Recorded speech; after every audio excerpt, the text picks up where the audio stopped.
Bonjour et bienvenue, aujourd'hui j'analyse Françoise. Françoise, elle est venue sur un des stages que j'organise régulièrement dans l'ouest de la France. Françoise, elle a ses appuis qui partent sur le côté et au lieu d'agir directement sur ses appuis, en fait, ce qui l'empêche de réussir son catch, qui l'empêche de réussir de prendre de l'eau loin devant en avant de la ligne de ses épaules, c'est en fait son retour de bras. Son retour de bras qui part en cacahuète comme tu vas pouvoir le constater dans son analyse vidéo que je te mets tout de suite.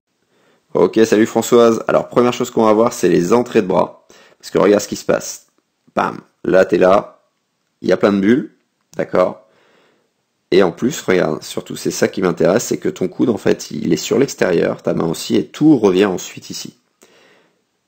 Ok, qu'est-ce que ça fait en fait ce truc-là? Bah ça fait que regarde ton appui là, regarde ce bras-là.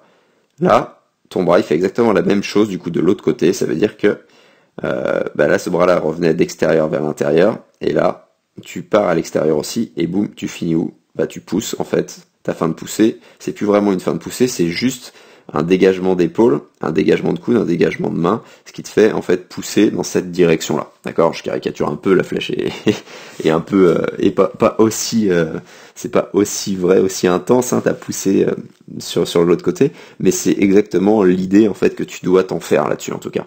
Donc qu'est-ce qu'on va chercher à faire? Ben, on va chercher à ce que ton épaule et ton bras viennent toucher ton oreille de manière à vraiment envoyer le bras en avant. Donc désolé pour les dimensions avec les flèches, et que du coup l'autre bras pousse tout simplement beaucoup plus facilement vers l'arrière, d'accord, dans la bonne direction tout simplement, donc vers tes pieds. Parce que regarde ce que ça donne de haut.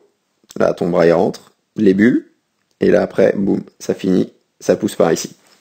Donc voilà ce qu'on va chercher à faire sur ton premier point technique prioritaire. Alors ton deuxième point il est lié à l'inspiration. On va le voir juste après. L'idée, ça va être de réussir à garder ton alignement quand tu inspires. Hop, regarde pourquoi. Voilà, pour ça. Donc ça paraît un peu... l'image, je pense, est assez forte pour toi. T'en fais pas, il n'y a pas de souci. Tu inspires, tu mets un peu de temps à inspirer, mais moi ce qui m'intéresse, c'est ta capacité en fait à garder, boum, à garder cet alignement-là, d'accord? Parce que là c'est bien, t'es aligné, c'est top, t'as le regard ici. Donc je te disais, t'es aligné, t'as les talons là, tu vois bien, en surface, donc t'es vraiment à l'horizontale.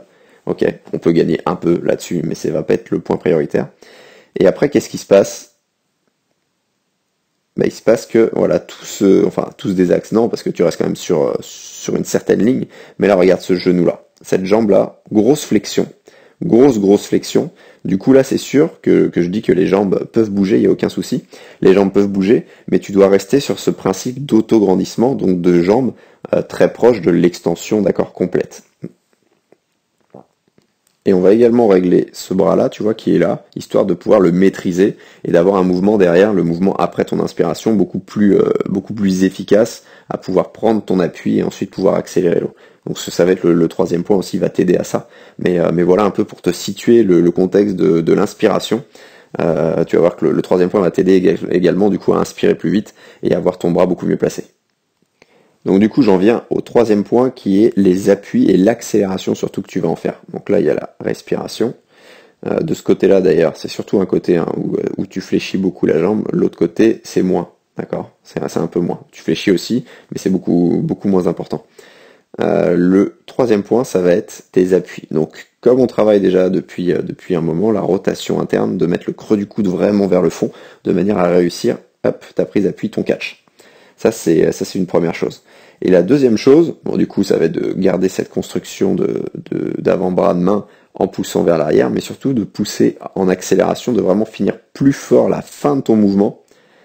Ok, ici, ok, t'as déjà quelque chose là-dessus, mais de vraiment pousser vers l'arrière, du coup, on va restructurer bien l'espace entre l'avant et l'arrière pour ne pas croiser, là, comme on a vu sur le premier point technique, avec ton bras qui rentrait sur le côté et ensuite qui revenait vers l'intérieur du corps, vers ta ligne médiane, d'accord, vers le passage de la tête au pied, vers cette ligne-là. On va donc augmenter ton GPS dans ton esprit pour vraiment pousser vers tes pieds et que l'arrière ne soit plus en rotation, en diagonale, tu sais, un peu bah, un peu du coup, hop, un peu par ici, là, un peu de l'autre côté, tout simplement à pousser, au lieu de pousser vers les pieds, de pousser avec le bras droit vers la gauche sur la fin du mouvement, et de pousser avec le bras gauche vers la droite. On va vraiment chercher, boum, à finir ici, et basta. Ensuite, le bras se dégage et revient uniquement en avant. Donc tu vois que tes trois points sont très très liés. Mais le fait de pouvoir pousser là, de souffler plus fort, tu vas voir que ton bras ici va se maintenir beaucoup plus facilement pour engager ensuite derrière ton mouvement pour qu'il soit beaucoup plus efficace. Et aussi tu vas inspirer beaucoup plus rapidement et donc ta tête va pouvoir se remettre beaucoup mieux, d'accord, beaucoup plus rapidement dans l'eau avec l'alignement que tu arrives à avoir en fait tout simplement quand tu n'inspires pas. Si toi aussi, comme mes élèves, tu es triathlète et que tu souhaites recevoir les exercices que je recommande particulièrement pour nager plus facile avec plus d'aisance en dépensant moins d'énergie, bref, se sentir vraiment glisser de plus en plus sur l'eau, je t'invite à télécharger la formation offerte que je te mets en lien dans la description où tu vas recevoir 3 exercices que j'utilise régulièrement pour faire passer un palier technique et un palier chronométrique à mes élèves. Et sur ce, je te dis à très vite.